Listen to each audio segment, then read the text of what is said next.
Welcome back to Trinidad and Tobago. I'm Hema Ramsoon. Thanks again for inviting us into your homes. And this morning, don't forget, we're coming to you live from the Crown Plaza Hotel. Yes, we've changed locations yet again. And the reason we're here, the Trinidad and Tobago Chamber of Industry and Commerce, they're hosting their annual post-budget panel discussion. It will begin at 8 a.m. So in a couple of minutes, we will be hearing from some of the major speakers to make presentations this morning. We have Wade George from Ernst & Young. He will be presenting on tax initiatives for stimulating new investments, implications for productive labor force, initiatives for deepening social cohesion, moving the economy into positive growth. The featured speaker will be none other than the Minister of Finance, Senator the Honorable Larry Hawaii. We also will be having presentations by Gervais Warner, who is the President and Group CEO of Needle Massey Holdings, Michael Anisat, the President General of the Seamen and Waterfront Workers Trade Union, Hazel Brown and Wade George again. If you have any questions to send to the panel who will be presenting this morning, you can send them to Facebook, www.facebook.com/TTCIC. You can also use your BBM pin if you're so tech savvy. The number 218767F0. That's to participate in the panel discussion. So we just have a couple of minutes till we wrap our interview with Andrew Johnson. Andrew is a member of the Crime and Justice Committee of the Trinidad and Tobago Chamber of Industry and Commerce. Yesterday, in the $48 billion expenditure profile announced by Minister Hawaii, the Ministry of National Security received the second largest allocation, education remaining the top priority of the government, it seems. Well, no major shifts there, but security received almost $1 billion more than it initially requested. The Trinidad and Tobago Chamber of Industry and Commerce has explicitly stated that crime cannot be tolerated. It's affecting almost every element of activity in Trinidad and Tobago. Mr. Johnson, the minister said, give him 6 months, and he's going to turn things around. Are you seeing signs of that turnaround? No, I read yesterday someone was murdered in Tobago. It's all well and good to say Lavantil has not had a murder for 22 days, but we'd like to see this all over the country. What about Arima? What about Bonaire? What about, the Prime Minister's constituency? This has to be a holistic approach. Do you think because of the pressure being generated by the at-risk communities, or what have been deemed the at-risk communities, that other areas have been left out? I would like to be fair to government. I don't think they've been left out. They have been trying to focus perhaps on Lavantil, and there seems to be some flicker of success there. But I think it's about time we look at the other at-risk communities as well. In terms of the incentives offered, I know CCTV cameras, also the SRP service, a number of initiatives were announced to stimulate our crime-fighting initiatives. Were you pleased with what you heard yesterday? Well, they were positive, and again, we look forward to the details from Mr. Warner. For many years, the Chamber has been recommending that not only CCTV, but all equipment to secure homes and commercial premises ought to be tax incentivized. All equipment, but burglar alarms, all that sort of stuff. Were you pleased that enough was offered in the budget? Well, it's a start, Hema. It's a start, and if this is a start that is a concerted effort with government to address the crime situation, the Chamber supports it. Now, looking at the implications of crime, the cost of doing business in our country, in addition to the ease of doing business index, there's a huge cost for securing your compound, securing your goods, securing services.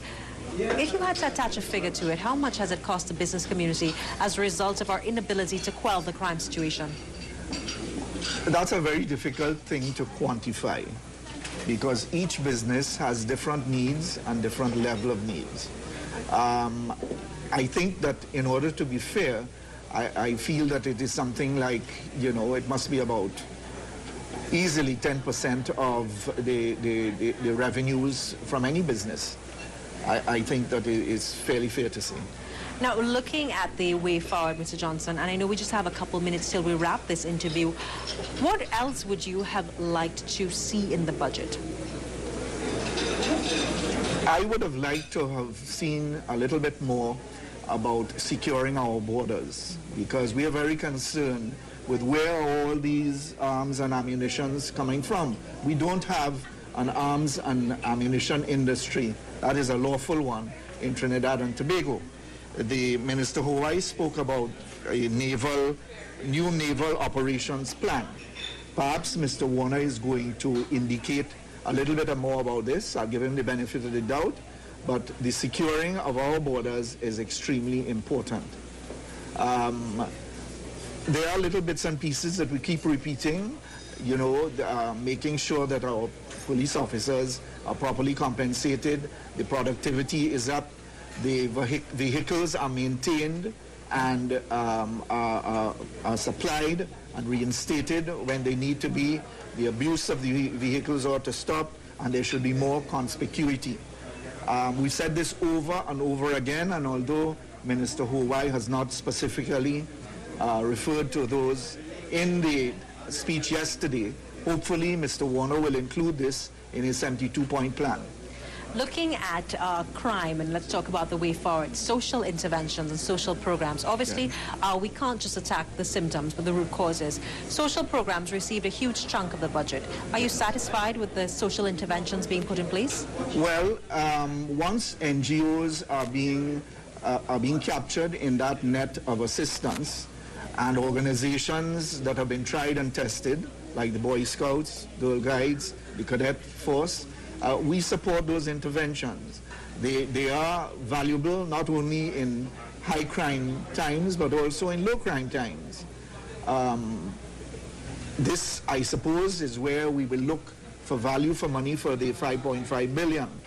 And once it is being spent and we're getting value for money via the police youth clubs and all the other organizations that Mr. Huwai has mentioned and referred to, that's positive.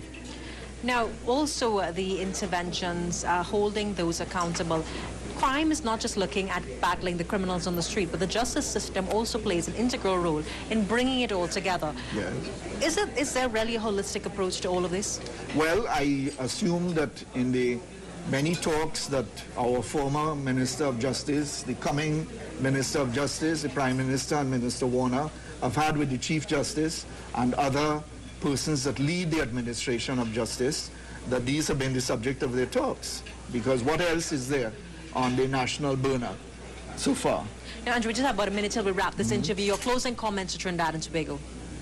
Let's give this another chance. We've had several ministers of national security come and make promises before the public.